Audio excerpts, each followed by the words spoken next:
Fine. पढ़ाया था, उसकी डेफिनेशन बताई थी और उसकी ब्रांचेस के बारे में। ब्रांचेस के बारे में, अच्छा चले मुझे ये बताइए कि डेफिनेशन क्या है केमिस्ट्री की। इंग्लिश में बताऊं पढ़ के? जैसा दिल चाहे, मुझे तो बस ये देखना है कि आपको समझ में आया या नहीं। सर, केमिस्ट्री एक ब्रांच है साइंस की जिसमें हम पढ़ते हैं मैटर की प्रॉपर्टीज को, उसकी कंपोजिशन, स्ट्रक्चर। मैटर वो होता है जो जगह घेरे और जिसका वजन हो। शाबाश शाबाश शाबाश। अच्छा, केमिस्ट्री की कितनी ब्रांचेस थी। केमिस्ट्री की हम्म। 9 ब्रांचेस। 9 ब्रांचेस, वैसे केमिस्ट्री की वेरियस ब्रांचेस थी, हम पढ़ते हैं 9, है ना। चले ठीक है, चले ठीक है, शाबाश। तो आज का जो हमारा टॉपिक होगा वो होगा हिस्ट्री ऑफ केमिस्ट्री। केमिस्ट्री की तारीख क्या है। ठीक है। जैसे हर सब्जेक्ट की या हर चीज की कोई ना कोई एक पास हिस्ट्री होती है, एक तारीख होती है।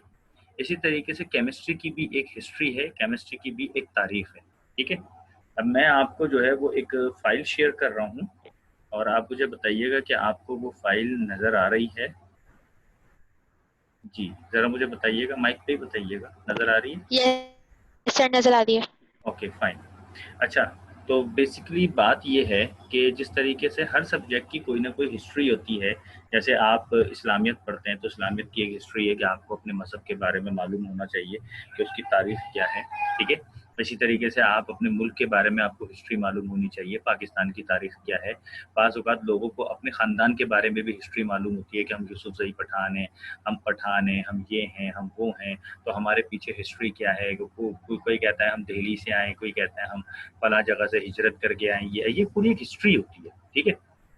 तो बिल्कुल इसी तरीके से हमारे पास जो हम सब्जेक्ट पढ़ रहे हैं केमिस्ट्री, इसकी भी अपनी एक हिस्ट्री है। तो उस हिस्ट्री को जो हम पढ़ेंगे ना केमिस्ट्री में, तो वो कहलाती है हिस्ट्री ऑफ केमिस्ट्री। ये बात याद रखिएगा कि चैप्टर नंबर 1 का ये हमारा सेकंड टॉपिक है, इंट्रोडक्शन टू केमिस्ट्री। इसके अंदर जो हम सबसे पहले पढ़ते हैं वो होता है हमारी ग्रीक पीरियड। लेकिन यहाँ पर जो है वो हमारा एक मुस्लिम साइंटिस्ट जो है वो हमारे सिलेबस में सवाल के तौर पर आता है। ग्रीक पीरियड का वैसे इतना सवाल आता नहीं है, लेकिन मैं आपको जो है वो थॉरली ग्रीक पीरियड के हवाले से थोड़ा सा बताना चाहूँगा। वो ये कि ग्रीक पीरियड जो है वो यूनानी दौर था। तकरीबन आज से 2400 साल से भी पहले चले जाएं, इतना पुराना दौर था कि उस टाइम पे साइंटिस्ट नहीं होते थे बल्कि फिलोसफर्स होते थे, जो फलसफियतान होते हैं, जो ज़्यादातर काम सोचने के ऊपर लगाते थे। ये यानी कि हम यूँ कहें कि वो out of the box, out of the limit वो सोचते थे। सही है। किसी भी चीज़ को बारीक बीनी से सोचना ये फिलोसफर्स का काम होता है और बड़ी गहरी बातें करते थे। वो ये कहते थे कि एक तो पहली बात तो ये है कि उन्होंने अर्ली डेवलपमेंट ऑफ केमिस्ट्री के ऊपर काम किया। यानी कि बुनियादी बुनियादी चीज़ें, पत्थर रगड़ गए, आग बना दी, आग आग पैदा हो गई, इस तरह बुनियादी चीज़ों के ऊपर थोड़ा सा उन्होंने सोचा कि ये चीज़ इसके साथ मिल जाती है तो ये बना देती है, ये चीज़ इसके साथ मिल जाती है तो ये बना देती है। अर्ली डेवलपमेंट ऑफ केमिस्ट्री के ऊपर उन्होंने काम किया। दूसरी बात ये कि they thought that all the matter were drive from earth, air, fire and water. वो ये सोचते थे कि जितने भी मैटर है ना, वो सारे के सारे 4 चीज़ों से मिलके बने हैं, आग, हवा, पानी, मिट्टी। ये 4 चीज़ें, आग, हवा, पानी, मिट्टी। क्यों? क्योंकि इन चारों चीज़ों के अंदर 4 क्वालिटीज़ छुपी हैं, ठंडा, गरम और खुश्क और तर, यानी कि गीला। अब देखें ना, आग, आग की क्वालिटी होती है गर्म, सही है। हवा, हवा की क्वालिटी है ठंडी, सही है। फिर पानी, पानी की क्वालिटी है गीला, सही है। और मिट्टी, मिट्टी की क्वालिटी है खुश्क, सही है। आग, हवा, पानी, मिट्टी, ठंडा, गरम और गीला, खुश्क, ये 4 क्वालिटी। वो कहते थे कि जितने भी मैटर है वो इन 4 चीज़ों से मिलके बने, आग, हवा, पानी, मिट्टी, क्योंकि उनकी 4 क्वालिटीज़ होती हैं, ठंडा, गरम, गीला, खुश्क। ठीक है। फिर उसके बाद जो है वो हमारे पास नेक्स्ट जो आए, वो हमारे पास फिर मुस्लिम साइंटिस्ट का दौर आया।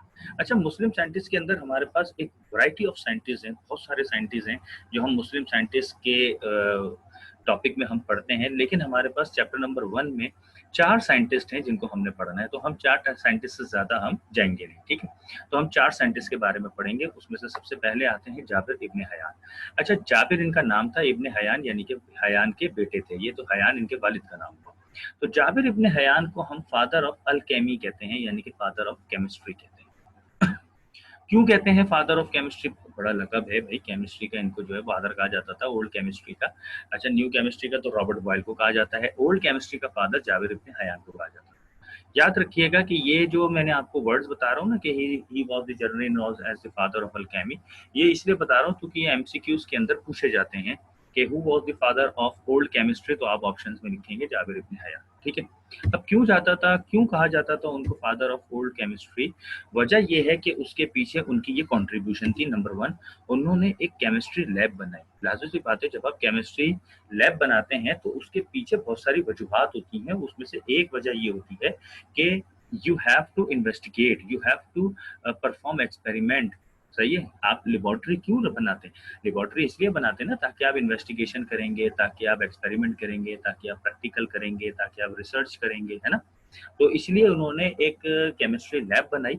उस केमिस्ट्री लैब बनाने से ये हुआ कि उन्होंने इन्वेस्टिगेशन करना शुरू की, उन्होंने एक्सपेरिमेंट करना शुरू किए। तो नतीजा क्या हुआ, आप देखिए तीसरा पॉइंट हमें नजर आ रहा है, ही प्रिपेयर्ड सम न्यू कंपाउंड्स। उन्होंने नए नए कंपाउंड बनाना शुरू कर दिया। ठीक है, तो यानी कि मेन वजह क्या हुई कि उन्होंने केमिस्ट्री की लैब बनाई तो प्रैक्टिकल किए ना, प्रैक्टिकल किए तो उनको नतीजे में नए नए कंपाउंड मिले। इसके अलावा इन्होंने जो है वो मिनरल से धातुओं को यानी कि मेटल्स को निकालने का तरीका भी बयान किया। ठीक है, इनकी बड़ी मशहूर किताब थी किताबुल कीमिया और किताबुल सबईन। उसके बाद हमारे पास दूसरे जो आए मुस्लिम साइंटिस्ट वो थे अल राजी। अल राजी जो है वो एक फिजिशियन थे, केमिस्ट थे, फिलोसफर थे और सबसे बड़ी बात कि वो एक बेहतरीन सर्जन थे। सर्जन उसे कहते हैं जो ऑपरेशन करता है। इन्होंने क्या किया, इनकी कंट्रीब्यूशन ये थी कि इन्होंने he was the first who use opium as anaesthesia. इन्होंने ओपियम को, जो अफीम होती है, अफीम बतौर नशे के तौर पर लोग इस्तेमाल करते हैं, इन्होंने उस ओपियम को एनेस्थीसिया के तौर पर इस्तेमाल किया, बेहोश करने के लिए इस्तेमाल किया। लाजिम सी बात है, एक सर्जन है तो ऑपरेशन करता है तो उसको बेहोश करना तो जरूरी होता है, इसलिए उन्होंने एनेस्थीसिया के लिए ओपियम यानी कि अफीम का इस्तेमाल किया। दूसरी बात यह है कि he divided the substances on the basis of living and non living compounds. उन्होंने ये बताया कि कौन कौन से कंपाउंड्स ऐसे हैं जो आपको लिविंग बॉडी से मिल जाते हैं, कौन कौन से कंपाउंड्स ऐसे हैं जो आपको नॉन लिविंग बॉडी से मिल जाते हैं। यानी कि उन्होंने हमें बहुत अच्छी बात ये गाइडेंस दी हमें कि अगर हमें कुछ कंपाउंड्स चाहिए तो वो हमें पता चल जाएगा कि लिविंग बॉडी से आपको ये कंपाउंड मिल सकते हैं और नॉन लिविंग आपको जो है वो मटेरियल से ये कंपाउंड्स मिल सकते हैं। इसके अलावा इन्होंने जो है वो अल्कोहल बनाई। अल्कोहल जो है वो एक कंपाउंड होता है, organic compound with OH group, तो उसको हम अल्कोहल कहते हैं। इन्होंने फर्मेंटेशन के जरिए से अल्कोहल बनाया। फर्मेंटेशन एक ऐसा प्रोसेस होता है जो बैक्टीरिया या फंजाई के वेस्ट प्रोडक्ट, भले वो इथेनॉल हो, लैक्टिक एसिड हो, पायरिक एसिड हो, तो उनके जो वेस्ट प्रोडक्ट होते हैं ना, उस वेस्ट प्रोडक्ट से कोई एक ऐसा यूजफुल प्रोडक्ट बनाया जाना, उसको हम फर्मेंटेशन कहते हैं। ये बात याद रखिएगा, वेस्ट प्रोडक्ट बैक्टीरिया फंजाई की बात हो रही है। ठीक है, तो उन्होंने जो है वो फर्मेंटेशन के जरिए से अल्कोहल बनाना शुरू किया। उसके बाद नेक्स्ट हमारे पास आते हैं अल बैरूनी। अल बैरूनी वो पहले साइंटिस्ट थे जिन्होंने हमें करेक्ट वैल्यू बताई लैटिट्यूड और लॉन्गिट्यूड ऑफ द अर्थ की। अच्छा, ये लैटिट्यूड लॉन्गिट्यूड क्या है? ये असल में अगर हम अपनी दुनिया की कोई भी आप लोकेशन फाइंड आउट करना चाहें तो ये स्केल्स होते हैं, एक पैमाना होता है, तरीकेकार होता है, जिससे आप जो है वो किसी भी जगह की करेक्ट लोकेशन फाइंड आउट कर सकते हैं। अक्सर और बेशतर जब कोई समुद्री सफर की तरफ जाता है तो वहाँ के जो कैप्टन होते हैं तो उनके पास वो कंपास होता है जिसके अंदर लैटिट्यूड और लॉन्गिट्यूड, लैटिट्यूड कहते हैं जो ये हॉरिजॉन्टल लाइन और लॉन्गिट्यूड कहते हैं वर्टिकल लाइन। फिर वो नॉर्थ साउथ वेस्ट इस देखते हैं कौन सी जो है वो लोकेशन किस तरफ है, कितनी नॉर्थ कितनी वेस्ट की तरफ है, तो इस तरह से वो किसी भी जगह की करेक्ट लोकेशन फाइंड आउट करते हैं। तो ये अल-बैरूनी ने बताया। दूसरी बात ये कि अल-बैरूनी ने हमें ये भी बताया कि जो स्पीड ऑफ लाइट है is far greater than the speed of sound. वो साउंड की स्पीड से ज्यादा तेज होती है, यानी कि लाइट और साउंड की अगर स्पीड चेक की जाए तो लाइट की स्पीड ज्यादा होगी, साउंड की स्पीड जो है वो लाइट की स्पीड से कम होती है। फिर उसके बाद उन्होंने ये भी बताया कि जो अर्थ है वो घूम रही है, सही है, और इसी वजह से जो है वो दिन और रात जो है वो वजूद में आते हैं। उसके बाद हमारे पास चौथे जो मुस्लिम साइंटिस्ट आए वो हैं इब्ने सीना। इब्ने सीना ने क्या किया? इब्ने सीना एक बेहतरीन फिजिशियन थे, उन्होंने मेडिसिन के ऊपर बहुत काम किया। अच्छा, ये वो साइंटिस्ट हैं जो आप जो है वो बायो के अंदर भी पढ़ते हैं, बू अली सीना के नाम से। तो बू अली सीना इनका पूरा नाम है, इब्ने सीना इनको कहते हैं, सीना के बेटे।